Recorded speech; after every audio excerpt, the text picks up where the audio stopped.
ലൈംഗിക പീഡന കേസിൽ ജയിലിൽ കഴിയുന്ന രാഹുൽ മാങ്കൂട്ടത്തിൽ MLA-യുടെ ജാമ്യാപേക്ഷയിൽ നാളെ വിധിയുണ്ടാകും. തിരുവല്ല കോടതി ഇന്ന് ഹർജി പരിഗണിച്ചപ്പോൾ 2 മണിക്കൂർ നീണ്ട വാദമാണ് നടന്നത്. രഹസ്യമൊഴി എടുക്കണമെന്ന പരാതിക്കാരിയുടെ അപേക്ഷ പ്രോസിക്യൂഷൻ കോടതിയിൽ സമർപ്പിച്ചു. അടച്ചിട്ട കോടതി മുറി, മജിസ്ട്രേറ്റും പ്രോസിക്യൂഷനും പ്രതിഭാഗം അഭിഭാഷകനും മാത്രം. ശക്തമായ വാദമുഖങ്ങളാണ് ഇരുഭാഗവും ഉയർത്തിയത്. കേസ് നിലനിൽക്കുകയില്ല. ബലാത്സംഗമെന്ന പരാതിയിൽ കഴമ്പില്ല. ഉണ്ടായതത്രയും ഉഭയകക്ഷി സമ്മതപ്രകാരവും. ഇത് സാധൂകരിക്കുന്ന വാട്സപ്പ് ചാറ്റുകൾ, ശബ്ദ സന്ദേശം എന്നിവ പ്രതിഭാഗം കോടതിയിൽ ഹാജരാക്കി. ജാമ്യം ലഭിച്ചാൽ പ്രതി മുങ്ങുകയില്ല. രാഹുൽ മാങ്കൂട്ടത്തിൽ ഉത്തരവാദിത്തമുള്ള ജനപ്രതിനിധിയാണെന്നും പ്രതിഭാഗം കോടതിയിൽ പറഞ്ഞു. രാഹുൽ മാങ്കൂട്ടത്തിന് ഒരു കാരണവശാലും രാഹുൽ മാങ്കൂട്ടത്തിനുള്ള ജാമ്യാപേക്ഷയിൽ തിരുവല്ല കോടതി വരുന്ന ഏതാനും നിമിഷങ്ങൾക്കുള്ളിൽ തന്നെ അതിന് ഒരു മറുപടി ഉണ്ടാകും, അല്ലെങ്കിൽ ഒരു വിധി പറയും. കാരണം അതിൻ്റെ വാദപ്രതിവാദങ്ങളൊക്കെ ഇന്നലെ അടച്ചിട്ട മുറിയിൽ പൂർത്തീകരിച്ചതാണ്. വിധി പറയാൻ വേണ്ടി ഇന്നത്തേക്ക് മാറ്റിയതാണ്. ഇവിടെ ഇന്നലെ ഈ വാദപ്രതിവാദങ്ങൾ നടത്തിയപ്പോൾ അതിൽ രാഹുലിൻ്റെ അഭിഭാഷകർ എന്ന് പറഞ്ഞാൽ രാഹുൽ തന്നെ പറഞ്ഞ ഒരു പ്രധാനപ്പെട്ട കാര്യമുണ്ട്. താൻ ഉത്തരവാദിത്തപ്പെട്ട ഒരു ജനപ്രതിനിധിയാണ്, ജാമ്യം അനുവദിക്കണം, നിയമത്തിൻ്റെ മുന്നിൽ എല്ലാ സഹകരണങ്ങളും ഉണ്ടാകും, നിയമത്തിൻ്റെ മുന്നിൽ തന്നെ ഉണ്ടാകും എന്നുള്ള കാര്യങ്ങളാണ് രാഹുൽ മാങ്കൂട്ടം മുന്നോട്ട് വെച്ചിട്ടുള്ളത്. ഈ പറഞ്ഞതിൽ താൻ ഉത്തരവാദിത്തപ്പെട്ട ജനപ്രതിനിധിയാണ്. യെസ്, അത് തന്നെയാണ്. ഈ ജനപ്രതിനിധി ആയതുകൊണ്ട് തന്നെയാണ്, അയാൾ ഉത്തരവാദിത്തപ്പെട്ടതായതുകൊണ്ടും അയാൾ വളരെയധികം കാര്യക്ഷമമായി പ്രവർത്തിക്കുന്ന ഒരു ജനപ്രതിനിധി ആയതുകൊണ്ടും തന്നെയാണ് രാഹുൽ മാങ്കൂട്ടത്തിലെ ജനപിന്തുണ ഇപ്പോഴും വളരെയധികം ഇങ്ങനെ വർദ്ധിച്ചുകൊണ്ടേയിരിക്കുന്നത്.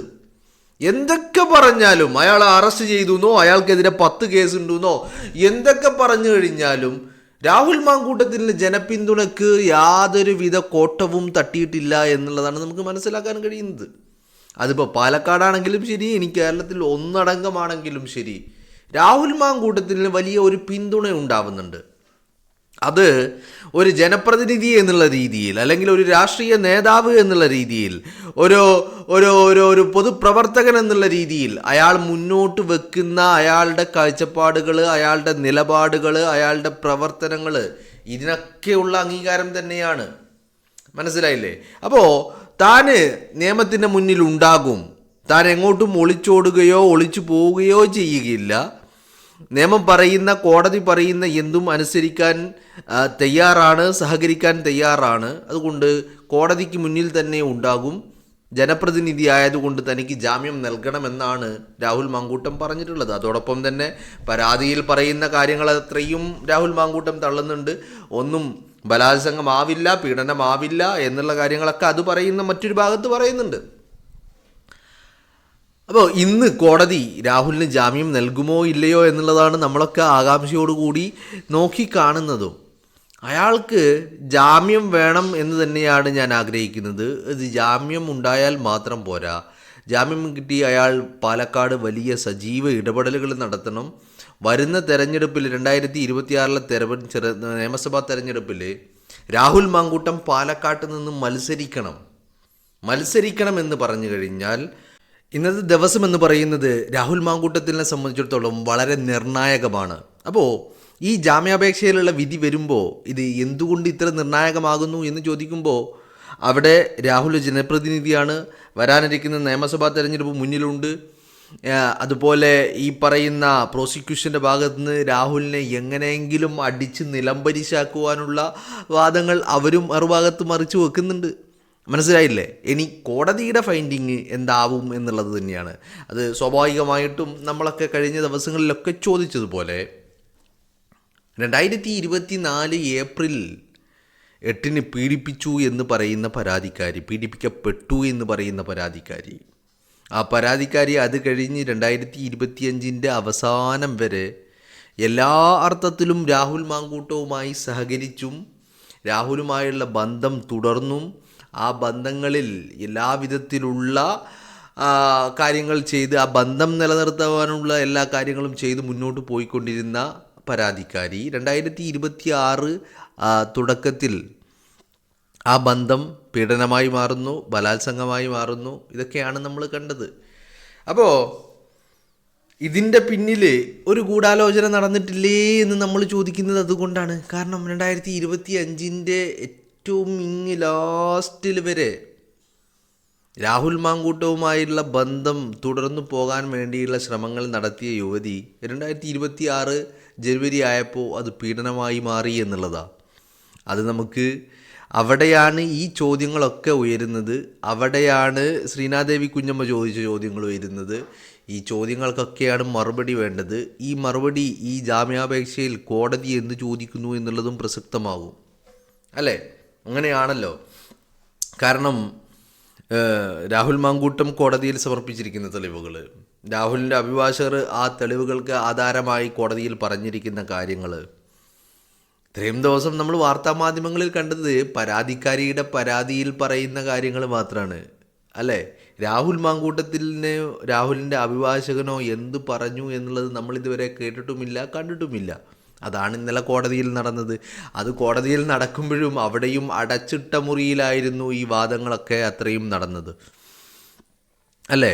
അതുകൊണ്ട് തന്നെ എന്തൊക്കെയാണ് വളരെ വിശദമായിട്ടൊന്നും നമുക്ക് അതിനെക്കുറിച്ചുള്ള അറിവുകളും നമുക്ക് ലഭ്യമായിട്ടില്ല എന്നുള്ളതാണ്.